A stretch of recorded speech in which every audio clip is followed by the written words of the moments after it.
Hello, hello. Hopefully, folks can hear us. I'm Allison Zamuda. And I'm Jill Thompson. Fantastic. And we are going to start our video chat now. So again, you can use the question feature that's on the right side of the screen, and you can enter in questions, and we will we're happy to respond. Jill, anything you want to chat with in terms of management before our conversation? No, I think we're good. Just that it's on the left-hand side and it's a blue Q&A, and then it will appear on the right. Fantastic. So we want to start with thinking about the role of the teacher in a personalized learning classroom. So I will share the screen with Jill, and I want to connect you to the PowerPoint slide that she's going to talk through for a few minutes. And we're also going to be able to ground it in our definition of personalized learning. So fabulous that we have some folks in Wisconsin who think that's great, and we're going to get started. All right, so I'm going to share my screen, and Jill, can you just quickly update them on the definition of personalized learning? Yes, so last week we took a few minutes to talk about what personalized learning is so that we were all on the same page. We do want to go over that again and really talk about how that underlying principle is that it is increasing, where it's increasingly given student-driven around those rich problems and challenges and ideas that are worth of accomplishment. And so with that, the role of the teacher needs to change, which is what we're going to talk to you today about. All right. So hopefully you can all see the screen. Jill, can you see that? I can. If you click on the, yeah, that's better. All right.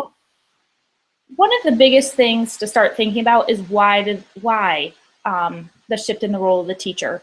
And when people ask me this, I talk about how, the last 100 years in the workforce, we really needed farmers and factory workers. So it was okay to have classrooms in rows and the teacher up the front, who was the only person that really had the knowledge outside books.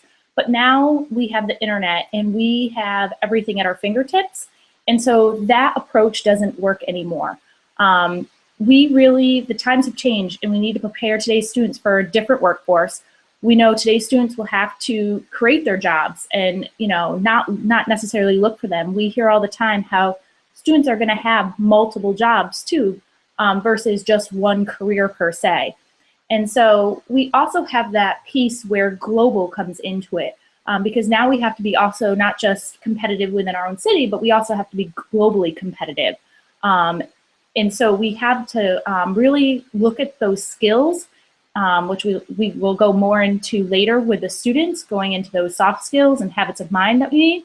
But we also need the teachers to have this as well. And teachers need to be able to adapt to change and be resilient and able to work in all types of environments. Did you want to add anything about the why we need this shift? Yeah, and I think, Jill, you're spot on. I think the push right now is getting students ready for the world that they're going to be inheriting.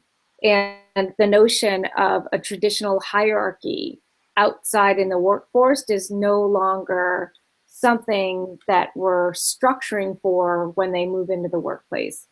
So when you're thinking about the notion of what students need in terms of soft skills, the opportunity to think about their own thinking, the opportunity to think adaptively and flexibly and creatively to make sense of problems that they've never seen before.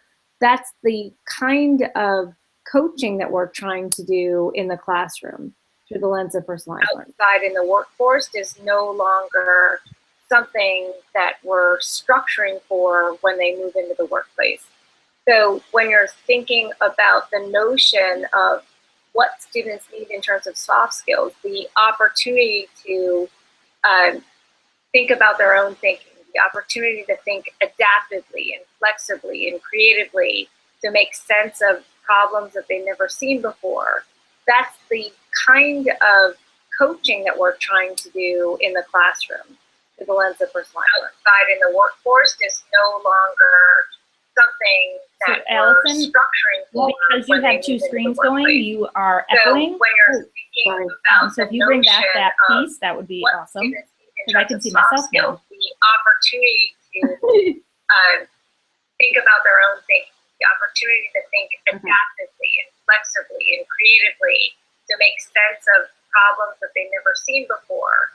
That's the kind of coaching that we're trying to do in the classroom. The lens of personal side in the workforce. I would just close the other screen. Something that we're structuring for. Because you have two screens going, you are echoing. So if you bring back that piece, that would be awesome.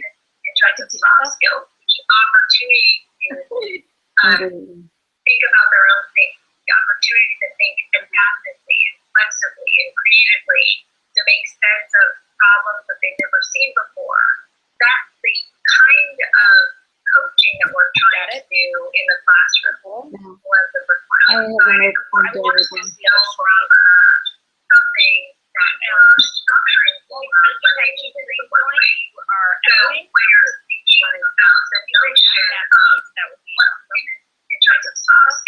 So Allison, completely close the other one. Think about their own things, the opportunity to think adaptively and flexibly and creatively to make sense of problems that they've never seen before. That's the kind of coaching that we're trying to do in the classroom.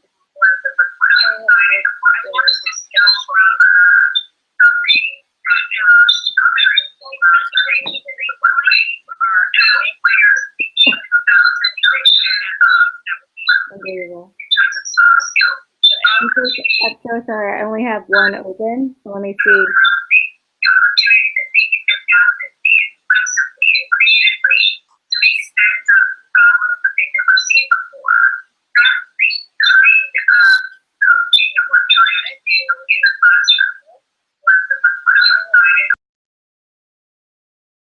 Better?